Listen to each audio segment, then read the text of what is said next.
네, 여러분들도 건강하세요. 지금 감기, 장염, 이렇게 성대 물도 못, 침도 못 삼키고 그런데도 불구하고 여기 달려오신 여러분들을 축복합니다. 하나님께 이 시간을 드리기 위해서 여러 가지 방해, 지금 또 이 시간 되면 자야 되는 분도 계실 거예요. 이 루틴상. 그런데도 불구하고 하나님께서 이 시간을 굉장히 귀하게 보십니다. 제가 오늘 이 송구 영신 예배 그 전부터 벌어진 일들을 보니 2025년도에는 대박입니다. 대박 초짐이 이미 나타나셔서 정말 마귀가 우리 이 하나님의 사람들이 믿음으로 달려가는 것을, 출발하는 것을 정말 싫어하는구나. 마귀가 싫어하는 건 누가 기뻐하는 거예요? 하나님 기뻐하시는 거. 하나님 기뻐하신 건 또 누가 싫어해요? 마귀가 싫어해요. 그래서 그래요. 이제 여러분들이 모든 그냥 장애물 다 뛰어넘고 지금 이 자리에 앉아 있잖아요. 하나님께서 2025년도 이 새해를 우리에게 허락하셨는데, 허락하신 이 새해 반드시 함께 동행하실 줄 믿습니다. 여러분, 세월은 참 유수와 같이 빠르게 지나갑니다. 24년 1월 1일 이 송구 영신 예배 시작한 딱 만 1년 됐네요.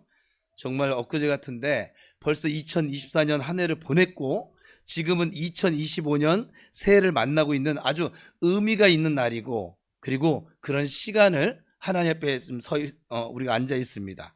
이미 2024년은 역사 속으로 사라졌어요. 2025년 새로운 역사가 우리 앞에 이미 다가와져 있습니다. 이 시간 2024년을 제대로 마무리하지 못했다라고 하는 마음이 있다고 하면 괜찮아요. 잊어버리세요. 하나님 잊어버리셨으니까 잘 정리하시고 소망이 가득한 새해를 맞이하실 수 있기를 축복합니다. 저도 한 해를 마무리하면서 새해 첫 시간을 맞이하며 의미 있는 설교를 좀 준비해야겠다. 그래서 오늘 설교 제목이 여태까지 설교 제목 중에 가장 길잖아요. 의미가 있어요. 같이 읽어봅니다. 시작.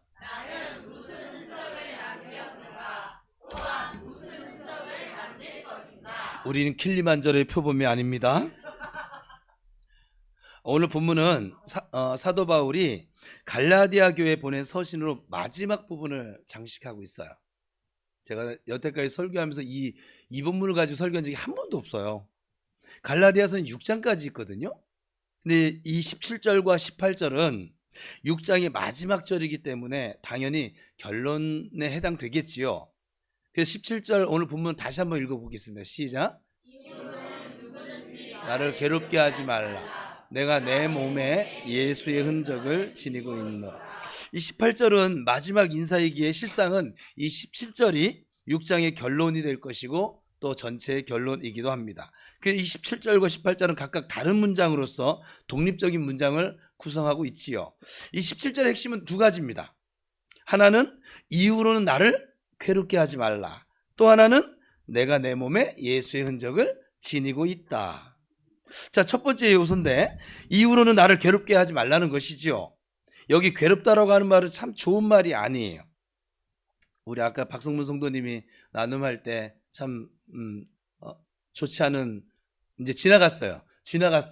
이제 새해가 밝았어요. 이 괴롭다는 말 좋은 말은 아니에요. 성경에 고난에 대한 말씀이 참 많이 나옵니다. 그럼에도 불구하고 괴로움은 결코 좋은 것은 아닙니다. 바울은 어떤 괴로움인지는 몰라도 그동안 수많은 괴로움을 당해왔던 것 같아요. 또한 이후에 라는 표현을 쓰고 있는 것을 보아서 앞으로도 만나게 될 괴로움이 더 남아있는 것을 예견하고 있는 것 같아요. 나를 더 이상 괴롭게 하지 말라는 이 취지는 바울이 갈라디아 교회를 향해서 마지막으로 하고 있는 호소입니다. 그래서 겉면의 성격보다는 호소의 성격을 더 띠고 있어요. 이 호소는 겉면보다 훨씬 강한 요구를 가지고 있거든요. 이 바울의 이 호소에는 다음과 같은 두 가지 정황을 생각해 볼 수 있어요. 정황이에요. 첫 번째는 바울의 이 호소문에는 바울의 깊은 고뇌가 지금 담겨져 있습니다. 사도 바울은 복음을 전하면서 많은 어려움이 있었거든요. 그 중에 하나가 사도권에 대한 도전이었어요. 바울은 예수님이 선택한 12제자가 아닙니다. 우리가 아는 것처럼 예수님은 바울을 불러서 제자 훈련을 시키지도 않으셨습니다. 그래서 항상 이 바울은 어디를 가든지 사도권에 대한 도전이 있었어요. 내가 예수께 언제 네가 언제 예수께 사도로 임명받았어? 12사도 명단에 바울이라는 이름이 어디 있어? 이런 말을 들을 때마다 사도 바울은 괴로웠을 거예요. 그렇습니다. 바울은 사도 훈련을 받은 일이 없거든요. 그리고 복음서에 몇 번 나오는 사도 명단에 그 이름을 찾아볼 수가 없어요. 그럼에도 불구하고 지금 바울은 사도가 되어져 있습니다. 물론 바울은 예수님께서 공생애를 시작하면서 선택된 사도는 아니에요. 그러나 부활 이후에 하늘로 승천하신 예수님부터 직접 사도로 칭함을 받았습니다. 다메섹 도상에서 영적으로 사도가 된 바울에게 육신적인 관점으로 증거를 제시하라고 하면 바울은 괴로울 수밖에 없지요. 그래서 바울은 나도 당당하게 사도가 되었기 때문에 이후로는 나를 더 이상 괴롭게 하지 말아라 라고 호소하고 있는 것이죠. 두 번째는 갈라디아 지역에서 특히 사도권에 대한 도전이 더 심했어요. 다른 지역보다. 이러한 현상은 갈라디아서 1장 1절에 나옵니다. 같이 읽어볼까요? 시작.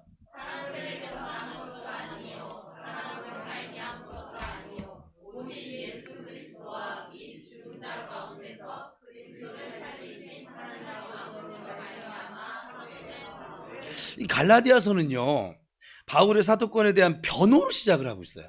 참 특이한 서신이긴 해요. 이것은 갈라디아 지역의 바울의 사도권에 대한 도전이 아주 심했음을 알 수 있습니다. 그렇지 않고서 바울은 1장 1절부터 자기 변호로 시작하지 않았을 거예요. 바울은 예수님 공생의 부름을 받고 제자 훈련을 직접 받지는 않았지만 그렇다고 사람에게 훈련도 받지 않은 예수님께 받은 아주 당당한 사도거든요. 사실은 예수님 직접 멘토가 되었으니까. 그리고 서신 마지막에서는 이후에는 괴롭게 하지 말라, 그거 노골적으로 아주 표현을 하고 있어요. 사도 바울이 참 인내심이 굉장하신 분인데 이 갈라디아서 이 처음과 이 마지막을 보면 이 갈라디아 지역에 있는 그 사람들에게 굉장히 괴로운 마음을 가지고 있었던 것이 분명히 맞아요. 여기 괴롭게라고 하는 말은 내면적인 고통이나 아니면 또 슬픔을 의미하고 있지요. 바울의 괴로움은 단순하게 육체적인 괴로움만 타는 것은 아니에요. 그렇다면 바울의 괴로움을 두 가지로 이해해야 되는데 이해를 해봐야 돼요. 여러분들도 작년 한 해 사시면서, 이제 작년이네요, 그죠? 작년 한 해 사시면서 괴로움이 있었잖아요. 그죠? 힘듦도 있었고 넘어짐도 있었었고.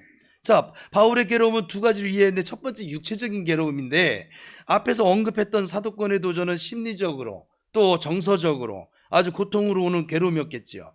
그리고 유대주의자들로부터 받은 폭력도 바울에게 있어서는 아주 적지 않은 고통이었습니다.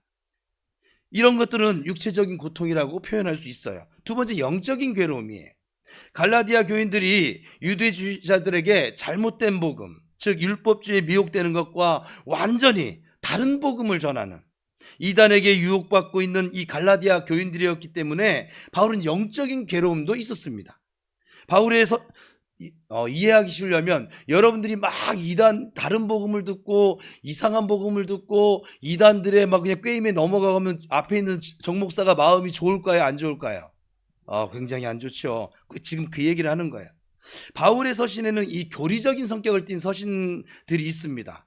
로마서가 제1의 교리 서신이라고 하면 이 갈라디아서는 로마서만큼이나 아주 중요하게 제2의 교리서라고 할 수 있어요. 갈라디아서가 교리적인 내용을 담고 있다라고 하는 것 자체가, 로마서도 마찬가지지만 갈라디아 교회는 그만큼 이 교리적인 것이, 믿음의 정의라든지 이것들이 필요로 했다는 것을 말씀해주고 있는 것이죠. 다른 복음, 잘못된 복음이 이 갈라디아 지역을 엄습하고 있으니까 영적인 지도자로서 괴로움이 있었을 것입니다. 지금 저희 교회는 토양이 지금 많이 바뀌고 있는데 복음을 다른 곳을 뭐라고 하는 것이 아니라 제가 이렇게 만나서 이렇게 대화를 나눠보면 다른 복음을 지니고 있어요. 여러분이 뭘 잘해서 구원받지요? 여러분들이 기도를 좀 못하면 하나님 예배를 안 받으시죠? 여러분들이 좀 순종을 잘 안 하면 하나님 여러분 사랑하지 않으시죠? 근데 그렇게 교회 생활을 하고 있는 분이 너무 많은 거예요. 그래서 마귀가 와가지고 정죄를 하잖아요. 야, 네가 그러고도 집사야? 네가 그러고도 목사야? 네가 그러고도 권사야? 막 이렇게 정죄를 하면 그대로 깨갱깽깽깽 해가지고선 예배 오는 것이 발걸음이 무거워. 못 나오겠어요. 나중에는. 이게 정죄를 당해서 그러거든요. 여러분, 명절날 부모님에게 평상시 때 관계가 좋았던 자녀들은 명절날 그 시골 부모님 집 갈 때 그 마음이 어때요? 기뻐요. 막. 그리고 막 바리바리 싸들고 막 이러잖아요. 근데 불효자는 웁니다. 어떻게 가서 엄마 얼굴을 보지? 어떻게 가서 이걸 막 내려가기 전부터 갈등하다 결국 못 내려가는 자식들도 있어요. 꼭 이게 뭐냐, 율법주의거든요. 하나님이 생각을 해보세요. 여러분, 복음이 뭐냐면 예수 그리스도예요. 예수 그리스도가 무엇이냐면 어떠한 죄도 십자가에 달리신 예수를 믿기만 하면 그 죄가 사라진다고요. 그래서 복음인 거예요. 그러니까 우리가 복음으로 신앙생활을 하잖아요. 언제나 여러분들은 뻔뻔스럽게 꼭 우리 복음이처럼 뻔뻔스럽게 가끔가다 아버지 계좌이체 좀 해주세요 막 하든지 하셔도 돼요. 예? 뭐 저분이 뭐 계좌이체를 해줄런지 안 해줄런지 그건 저분 소관이시고 하셔도 된다고요. 왜요? 무슨 근거로? 여러분들이 하나님 아버지의 아들이고 딸이라서요. 그거 아세요? 불효자도요 상속 받아요. 뭘 잘해서 받는 게 아니에요. 아들이기 때문에 받는 거예요. 딸이기 때문에 받는 거예요. 제가 지금 자식을 넷이나 키우고 있잖아요. 얘들이 잘할 때가 많을 것 같아요. 이렇게 얘기하면 또 안 되는데 잘할 때가 많아요, 우리 애들은. 근데 그냥 보편적으로 볼 때, 저희 집 말고 우리 집 애들이 4명이 다 여기 있어요 지금. 보편적으로 볼 때 애들이 잘할 때가 많지. 근데 생각해보니까 잘할 때가 많은데요? 어쩌다 한 번씩 잘못하는 건데? 그러면 어쩌다 한 번 잘못한 것 때문에 제가 아이들을 사랑하지 않을까요? 그렇지 않잖아요. 근데 왜 우리 예수 믿는다고 자처하는 우리들은 하나님 아버지를 아주 왜 쫌팽이스러운 아버지를 만드냐고요. 내가 무언가 좀 잘못하면, 내가 무언가 좀 넘어지면, 주일날 낚시 한번 가면 벼락 내리치시는 하나님. 예? 또 뭐 할까요? 11조 한번 빼먹으면 교통사고 나게 만드시는 하나님. 아니세요. 그렇게 설교하는 목사님 설교 듣지 마세요. 복음이 아니라고요. 성경도 아니라고요. 그건 그분의 오히려 성도들 더 올가매려고 하는 율법적인 설교잖아요. 그거는 하나님이 그 해석이 맞다라고 치면 지금 왜 이 얘기를 하냐면 갈라디아에 이런 복음이 들어왔거든요. 그 얘기가 맞다라고 하면 여러분들은 두 다리가 지금 멀쩡하면 안 되잖아요. 교통사고 한 번만 났겠어요? 이분들이 진짜 이제 우리 교인들이 진짜 뻔뻔스러워. 여러분 두 손이 있을 것 같아요? 그 설교가 맞다라고 치면, 그게 복음이라고 하면, 여러분 복음을 믿으세요. 엉뚱한 소리 믿지 말고 이 갈라디아 교회에 이렇게 엉뚱한 복음을 집어넣은, 율법적인 할례를 받지 않으면 구원 못 받아, 이상한 복음을 집어넣은 사람들이 오니까 이 사도 바울이 막 영적인 괴로움이 있었다고, 지도자로. 그래도 우리 교회는 영강의도 하고 지금 지난 1년 동안 그냥 계속 그냥 막 했더니 이제 마귀한테 잘 속지도 않고, 뭐 속는 사람은 여전히 속지만 그래도 속지도 않고 또 싸우고 이기고, 그래서 다 미남미녀가 됐잖아요. 미남미녀가 되니까는 제일 좋아라 하시네. 여러분, 바울을 괴롭게 한 것은 복음을 전하면서 받은 고난 때문만은 아니에요. 여러 환경 속에서 다양한 괴로움들이 있었어요. 그래서 가장 사랑하는 믿음의 아들이고 그 동역자인 디모데에게 목회서신을 쓰죠. 디모데 전후서입니다. 너는 복음을 전하는 사역자, 목사이니까 복만 받아야 돼. 10배, 20배 받을 것이라고 그렇게 격려하지 않아요.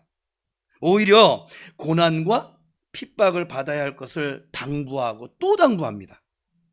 복음과 함께 고난을 받으라.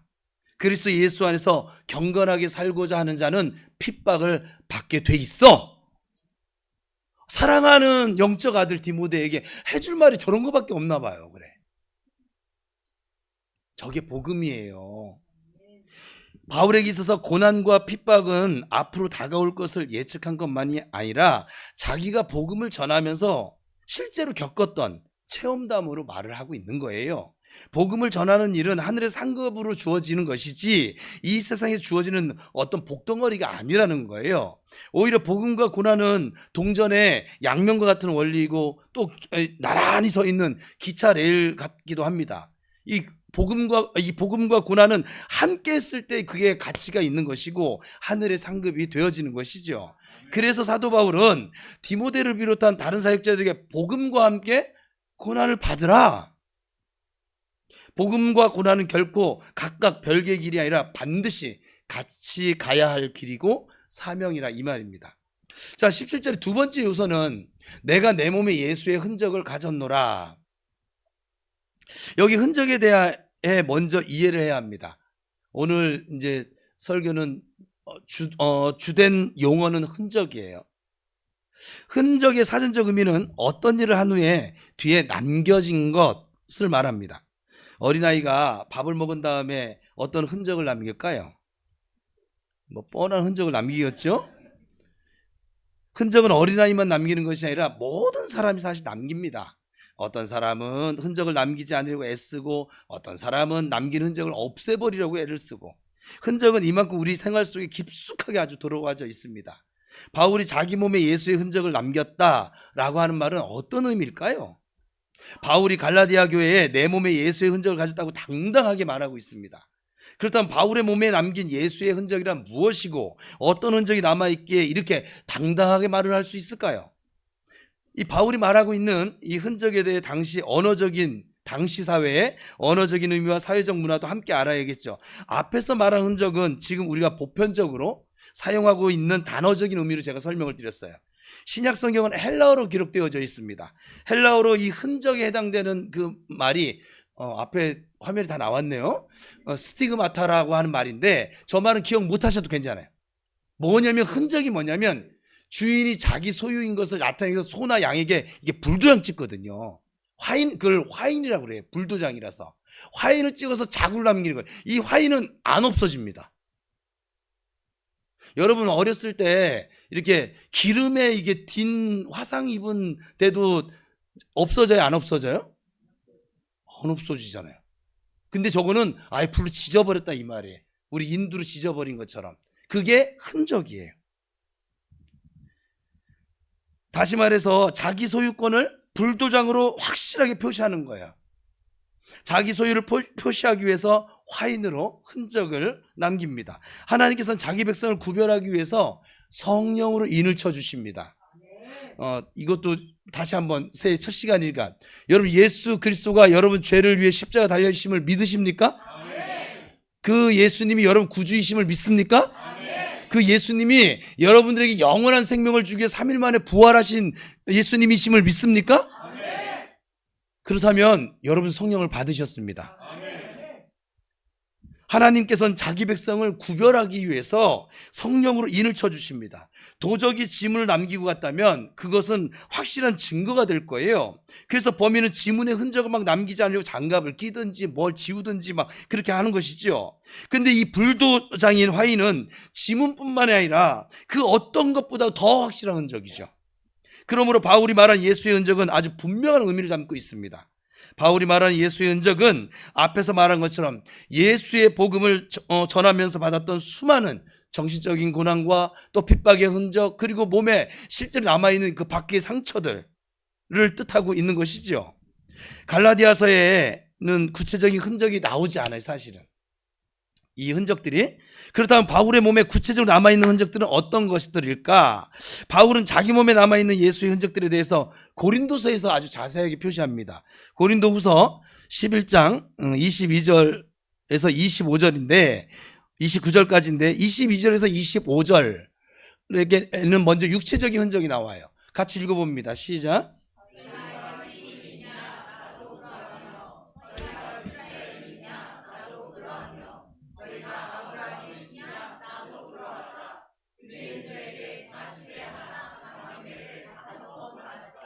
아멘. 이런 흔적들은 유대주의자들에게 받았던 고난과 핍박을 말하고 있지요. 율법과 복음의 충돌로 받은 고난과 핍박을 흔적이라고 지금 말하고 있는 것이죠. 또한 26절에서 27절입니다.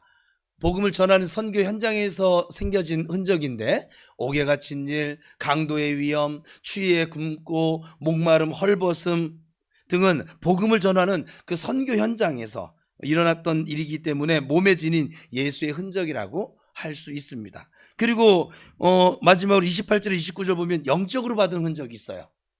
교회를 위한 염려, 마음으로 애타는 것은 심령의 고난, 영적으로 쌓은 고난의 흔적들이 흔적이 되겠죠. 앞에 있는 목사도 저는 정말 여러분이 생각하는 것 이상으로 세상에서 목사로서는 가장 행복한 목사인 것 같아요. 뭐 여러분들이 뭐 아멘 안 해도 상관없어요. 내가 행복하다는데 뭐 어쩔 건데 뭐. 진짜요. 왜 그러냐면 하나님께서 저를 지금 이렇게 사용해 주시고 함께 해 주신다라고 하는 것이 너무 감사하고, 또 하나는 저와 함께 동역하시면서 하나님의 하나님 되심을 나타내 주셔서 그것도 감사하고, 그렇게 감사하면서도 제가 지난 토요 기도회 때인가 얘기했잖아요. 기대보다 넘치게 성장한 성도를 볼 때 너무 감사하죠. 기대만큼 성장한 성도들 볼 때 여전히 감사하죠. 근데 기대보다 못한 성도들도 있어요. 그럼 그 성도를 볼 때는 좀 안타깝죠. 근데 안타까운 마음이 있는 것뿐이지, 또 그는 2025년도에 세워질 것이거든요. 그래서 또 소망 가운데 나아가긴 해요. 그렇지만 순간순간 이거 조금만 한 걸음만 더 나가면 저 틀을 깰 텐데 그걸 못 나가네. 옆에서 지도해주고 알려주고 기도해주는데도 어차피 선택은 내가 하는 거거든요. 제가 망치 들고 가서 깨트리잖아요. 여러분 다 교회 나가요. 내가 깨고 나와야죠.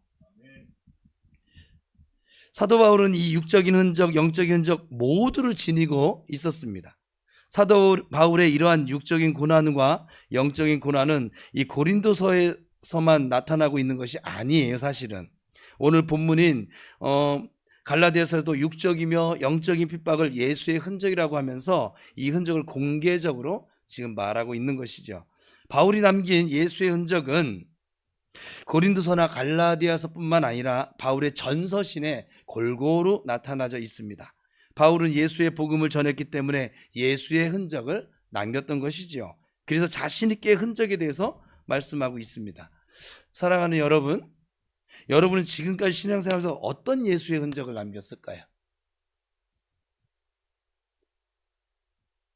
아니 뭐 멀리 가지 않더라도 2024년 한 해 동안 여러분이 남긴 예수의 흔적은 무엇일까요?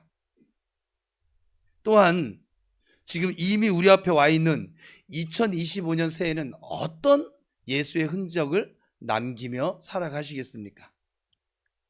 이 두 가지 질문을 여러분 자신에게 던지면서 이 새해 첫 시간을 주님과 함께 시작할 수 있기를 축복합니다. 사람은 어디를 가든 무슨 일을 하든지 간에 어떤 형태로도 흔적을 남기게 돼 있어요. 그리고 그 흔적에 따라 평가나 결과는 판이하게 나타날 것입니다. 좋은 흔적은 좋은 결과로 나타날 것이고, 나쁜 흔적은 나쁜 결과로 다시 자기에게로 돌아가게 되겠지요. 그동안 우리는 나쁜 흔적에 너무 익숙해져 있어요, 사실은. 그러나 우리는 좋은 흔적을 남겨야 될 줄로 믿습니다. 물론 나쁜 흔적보다 좋은 흔적이 우리 눈에는 더 안 보일 수도 있어요. 그러나 하나님 눈에는 보일 정도가 아니라 일일이 여러분들이 예수의 흔적, 좋은 흔적을 남겨놓은 거 일일이 생명책에 다 기록되어져 있습니다. 히브리서 6장에 보면 여러분들이 이전에 섬기던 일과 지금도 섬기는 일들을 하나님은 결코 잊어버리지 아니하신 하나님으로 소개를 하고 있습니다. 주 안에서 여러분의 수고가 헛되지 않다고 고린도전서 15장에서 말씀하고 있습니다. 하늘에 보물을 쌓고 있는 거예요. 그러니까 무엇을 하든지 예수 그리스도를 믿는 믿음으로 하세요. 예수 그리스도를 믿는 믿음으로 설거지를 하면 그 설거지가 하나님의 일이 됩니다. 왜냐하면 요한복음 6장에 보면 제자들이 이렇게 묻습니다. 어떻게 해야 하나님의 일을 하오리까? 이렇게 묻습니다. 오병이어 기적이 끝나고 나서. 그랬더니 예수님이 대답을 하십니다. 어떻게 해야 하나님의 일을 할 수 있습니까? 이러니까 하나님께서 보내신 자를 믿는 것이 하나님의 일이래요. 그럼 누구예요? 예수를 믿는 것 자체가 하나님의 일인 거예요. 제가 이렇게 좀 설교를 하고 있습니다. 이게 하나님의 일일까요? 여러분들이 어떻게 알아요? 목사가 믿음으로 설교하지 않으면 이건 하나님의 일이 아니에요. 강의예요. 그러면 우리 교회 성가대가 찬양단이 있으니까 이 찬양단이 이 찬양으로 봉사하는 건 하나님의 일이 될까요? 아니, 기준이 아니는 게 이들이 믿음으로 찬양할 때 하나님의 일이 된다고요. 물론 우리 아이노스 찬양단은 믿음으로 하고 있습니다. 예. 그러면 여러분 보세요. 믿음으로 하지 아니하는 교회 일은 그냥 교회 일이에요. 근데 믿음으로 하는 설거지, 집에 가서 설거지하면서 아버지, 이 그릇이 지금 이렇게 설거지가 깨끗해져서 제 마음이 기뻐지는데 저의 영혼도 이렇게 깨끗이 씻어주세요. 저희 남편의 그 마음도 하나님 그 모든 허물을 깨끗이 그리스도의 보혈로 씻겨주세요. 이런 기도하는 마음으로 설거지하면 거룩한 일입니다. 구별되어져 있잖아요. 그러니까 믿음으로 해야 돼요. 무엇을 하든지. 다른 사람에게 잠깐 뭐를 하더라도 믿음으로. 또 이랬더니 그 믿음, 어떤 사람 청년이었나 저한테 그러더니 내가 이렇게 말씀을 나눴더니 그러면 목사님, 그땐 전도사였을 건데 아마도, 전도사님 믿음으로 욕하면 하나님의 일이에요? 꼭 뭘 하면 이렇게 딴지를. 그래서 너는 믿음으로 욕할 일은 없겠다. 너는 이미 생각이 왜 이상하게 왜 그런 생각이 왜 날까요 도대체? 꼭 있어요. 막 믿음으로 새해는 무엇을 하든지 기도를 1분을 하든 5분을 하든 10분을 하든 1시간 하든 믿음으로 기도하시기 바랍니다. 지금 예배합니다. 믿음으로 예배하십시오. 오직 믿음으로 예배하십시오. 어떤 믿음이가? 하나님이 지금 내 앞에 서 계신 것과 내가 지금 그 앞에 앉아 있는 것을 믿음으로 하십시오. 하나님 이 예배를 지금 받고 계심을 믿음으로 예배하십시오. 그럴 때 우리의 예배가 살아있을 것이고 하나님께서 찾으시는 예배자로 우리가 설 수 있음을 믿습니다. 바울은 어쨌거나 이 두 흔적의 역사를 가지고 있습니다. 아마 유대교에 대한 충성의 흔적은 율법으로 구원받는다는 교리, 예수 믿는 사람들을 막 옥에 가두고 죽이는 일 등등 이었겠죠. 반면에 바울은 잘못된 유대주의적인 교리를 과감하게 버렸고, 그리고 율법의 울대에서 완전하게 벗어나서 예수 그리스도의 복음 안으로 들어왔기 때문에 예수의 흔적을 남길 수 있었던 것입니다. 그렇다면 우리는 어떤 흔적을 남겨야 할까요? 우리는 바울처럼 위대한 흔적은 아닐지라도 작은 흔적이라도 예수의 흔적을 남기셔야만 합니다. 왜냐하면 예수님이 우리와 함께 계시고 예수 그리스도의 복음이 우리를 살려놨으니까 예수의 흔적을 남기는 게 맞습니다. 젊은 청년들은 앞으로 그렇게 하겠지만 성도님들 중에 특히 나이 많으신 분들 작은 것 하나라도 이제 남기지 못할 것으로 생각할 수 있어요. 그러나 결코 그렇지 않습니다. 주위에 살고 있는 사람들, 친구, 자식, 후손들에게 예수 믿으라고 간곡히 말하고 전도하는 것도 흔적입니다. 제가 우리 교회 어르신들에게는 교회에서 이렇게 청년들 만나면 계속 축복해 주려 했어요. 쓸데없는 소리 하지 마시고, 여러분의 자식도 듣지 않는 잔소리를 교회 와서 뭐하러 하려고 합니까? 난 그게 신기해요. 저도 나이 먹으면 그렇게 되겠죠? 내 자식도 안 들어주는 나의 잔소리를 왜 뭐하러 여기 와서 왜 뭐하러 할까요? 그죠? 근데 우리는 그렇게 하시는 분은 없어요. 우리 교회는. 제가 섬겼던 교회들은 정말 이상하게, 그래서 제가 그때는 더 젊어서, 그래도 지금은 50대 중반이니까, 근데 더 젊어서 이해가 안 됐어요. 아니 왜 굳이 교회 와서 왜 저런 얘기를 할까? 뭐 때문에? 왜 예수 얘기를 못하고 하나님 은혜 얘기를 못하고 왜 맨날 왜 그럴까? 왕년에 궁금하지도 않은 왕년. 신기했어요. 막 그리고 청년들이 좀 뭐 하다가 실수하면 봐주지. 그냥 야단치고. 그럼 그 청년 교회 안 오고. 그게 뭐 하는 거예요? 전도도 안 하면서 왜 기껏 데리고 왔더니 쫓아내냐고. 그죠? 근데 우리 교회 지금 어르신들은 그런 분이 없으세요. 없어서 이 얘기를 하는 거예요. 있는데 얘기하면 뭐 또 그렇죠. 그러니까 다시 한번 부탁합니다. 어르신들, 우리 자녀들, 손주들 세대 만나면 무조건 축복해 주세요. 그가 축복받을 그릇이 안 되잖아요. 나한테 돌아와요.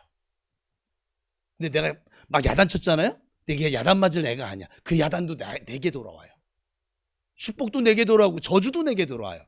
저는 여러분은 살아생전에 다른 이를 저주하지 않았으면 좋겠어요.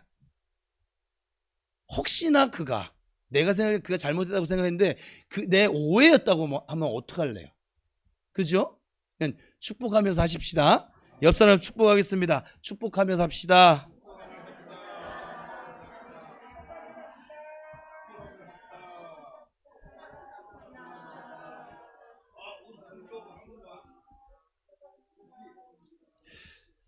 여기 지금 이제 우리 이번 주 주일날 어르신들이 대거 6명이 등록을 합니다. 지금 주보가 이미 만들어져 있는데 어르신들이 계시니까 집에 가서도 자녀들한테 잔소리하지 마세요. 여러분이 잔소리해서 바뀔 것 같았으면 벌써 바뀌었어요. 그게 아니라 축복을 해주는 거예요. 그냥. 또 자녀들이 무언가 섬기면 됐다 그러지 마세요. 받고 축복을 해주세요. 고맙다 받고. 근데 이게 나한테 과해. 저희 장모님은 그러시더라고요. 제가 이렇게 가서 용돈을 봉투를 드리면 일단 받고 고맙네 이러시고, 제가 그리고 이제 대전이시거든요. 올라오려면 목사님 잠깐 저 좀 보세요 하고 봉투를 주세요. 어떤 때는 저는 10만 원밖에 못 넣어드렸는데 어머님은 30만 원 넣어서 주시더라고요. 내가 그래서 진짜 하여와 같은 이 부모의 사랑 어떻게 갚을까. 나는 여러분 자녀들이 밥 사준다고 드세요. 배불러도 먹어. 소화제 먹고 드셔요. 그리고 축복을 해줘. 용돈 주거든 너 이제 형편도 어려운데, 형편 어려운데 드릴 때는 그도 뭐 다 생각이 있는 거예요. 그리고 그가 자녀로서 받아야 할 복이에요. 그게 부모 공경하는 게. 그럼 받으세요. 근데 생각해 보니까 우리 자녀 그 가정이 지금 형편이 좀 내가 볼 때 어려운 것 같아. 그러면은 얘야 일로 와라 하고, 이거는 엄마가 주는 용돈이야. 얼마나 오고 가는 현찰 속에 싹 트는 우리 가정 사랑이잖아요. 저는 이게 지혜롭다고 생각을 해요. 애초에 나 지금 배부르다. 다음부터 밥 안 사드립니다. 이제 너나 잘 살아. 용돈 없습니다. 그러지 마세요. 자녀들에게 부모 공경할 기회를 허락해 주시고, 또 부모는 자녀에게 축복을 해주세요. 그래야 보세요. 이게 오고 가는 현찰 속에 화목한 우리 가정이잖아요. 아니에요? 저 하나님이 이제 내년에 올해는 더 주시면 나는 청소년부 아이들하고 주일학교 아이들하고 하여간 청년부도 이제 직장을 아직 못 잡은 청년들까지 저는 용돈 주는 목사가 되고 싶어요. 그냥 뭐 많지는 않아도 많이 주시면 많이 주는 거고. 나 준 거 지난 작년에 한 달을 딱 못 줘봤어요. 그때는 정말 내 지갑에 돈이 없는 거야. 그래서 못 줬어. 미안해. 근데 아이들이 와서 부모들이 부모된 영적 어버이기도 하고 육신적으로도 그 아이들에게 제가 애비뻘이 되니까 그렇게 주면 아이들이 좋지요. 교회 올만 나잖아요. 갔구나. 사랑하는 나이는 이미 갔네. 그래서 여러분들이 꼭 교회에 오시면 또 자녀들 만나면 좋은 얘기 하세요. 그 안 좋은 얘기 해서 하나 분위기 좋아질 것도 없고 복스럽지도 않고, 꼭 그렇게 하시기 바랍니다. 할 수만 있으면 예수 얘기하세요. 예수 얘기하세요. 여러분들이 남길 유산 중에 최고의 유산은 예수 그리스도이십니다. 예수님이 그들의 인생을 자녀들의 인생을 책임져 줄 거예요. 하나님이 그들의 목자가 되셔서 인도해 가실 거예요. 이것을 믿으시고 꼭 예수 얘기하시고 하나님의 은혜를 얘기하시고 예수님의 이름으로 그들을 축복하시고 그들이 공경하는 건 고맙다 고맙다 하면서 받으시고 또 뭐 그것이 좀 과하다 싶으면 돌려주는 게 아니에요. 받은 건 받은 거고 이건 받은 건 내 거예요. 내 거로 내가 너한테 용돈 주는 거야. 저희 집은 이제 조금 있으면 이제 설이네요. 이제 1월 달에 이번 달에 설이니까 설에 저는 꼭 결혼한 장성한 아이들도 돈벌이를 하는 아이들도 무조건 10,000원씩 이제 돈벌이를 안 하는 아이들은 좀 더 주지만 10,000원씩 무조건 봉투를 만들어서 줘요. 세뱃돈으로. 왜냐면 부모가 돼서 돈을 벌어서 네가 날 공경하는 게 맞아. 그런데도 부모가 돼서 그건 돈 액수가 중요한 것이 아니라 의미로서 너도 새해 복 많이 받아라. 너도 올 한 해 하나님 주신 은혜로 살아가거라. 이렇게 주고 있어요. 교회도 줄까 봐요. 작년에는 드렸어요. 근데 올해도 하여간 그래도 목사가 주는 세뱃돈 받고 싶으시거든. 설이 껴져 있는 그 주일날 오세요. 제가 지금 좀 의미 있는 거로 뭐 어떻게 해야 되는지 모르겠는데 어쨌거나 저는 자꾸 주고 싶어요. 여러분을 축복합니다. 네, 여러분들도 목사를 축복해주고 여러분 부모님 공경해주고 그렇게 하시면 그게 행복이잖아요. 다시 말해서 젊은 사람들이 전도한 것은 큰 흔적이고 나이 많이 드신 분이 전도는 작은 흔적이 아니라는 거예요. 이런 의미에서 예수의 흔적은 시공간도 필요 없고 세월을 구분하지 않습니다. 누구나 어떤 환경에서도 남길 수 있는 것이 예수의 흔적입니다. 서두에서 말씀드린 것처럼 흔적은 우리 생활 속에 아주 깊숙이 들어와져 있습니다. 그러므로 사람은 자기가 머문 곳에 저절로 흔적을 남길 수밖에 없습니다. 직장에서, 사업장에서, 가정에서, 그리고 사회에서 자기의 의도와 상관없이 자연스럽게 흔적을 남깁니다. 자, 여러분은 2024년 한 해 동안 어떤 흔적을 지금 다시 질문하는 거예요. 이제 설교 끝났어요. 어떤 흔적을 남기셨어요? 혹시 아무런 흔적을 남기지 않으려고 애쓰지는 않았을까요? 혹은 자기가 남기는 흔적을 아주 팍팍 지우려고 애쓰지는 않았을까요? 혹은 1년 동안 흔적과 상관없는 아주 무감각하게 그렇게 살아가지는 않았을까요? 여러분 이 네 가지 중에 어디에 해당됩니까? 그리고 우리는 예수를 믿는 그리스도인들입니다. 성도입니다. 그렇다면 또 다른 흔적, 예수의 흔적이 반드시 있어야만 합니다. 내 몸에 예수의 흔적이 있다고 당당하게 말하고 있는 이 바울처럼 보일 만한 예수의 흔적은 아니더라도 나만이 보일 수 있는 흔적은 이라도 가지고 있으셔야만 합니다. 여러분 바울에 있어서 고난과 핍박은 소극적인 흔적이라고 할 수 있고 그런 환경 속에서도 굴하지 않고 끝까지 복음을 전했던 것은 아주 적극적인 흔적입니다. 그럼에도 불구하고 바울이 남긴 예수의 흔적은 바울이 남긴 흔적이지 결코 내가 남긴 흔적은 아니거든요. 우리 교회는 작년에 씨름한 흔적이 남겨져 있어요. 제가 그 증인이에요. 열심히 여러분의 지금 삶에 지금 피투성이가 되어져 있는 끈 풀어진 군화 신고 찢어진 군복 입고 너무 잘 싸우셨어요. 올해 다시 이제 싸운 걸 토대로 해서 그 위에 복음의 참 성전 예수 그리스도가 거하시는 성전으로 세워 가십시다. 그렇다면 여러분에게 다시 한번 묻습니다. 여러분 2024년 한 해 동안 예수의 어떤 흔적을 남겼습니까? 여러분 2025년 한 해 동안 어떤 예수의 흔적을 남기시겠습니까?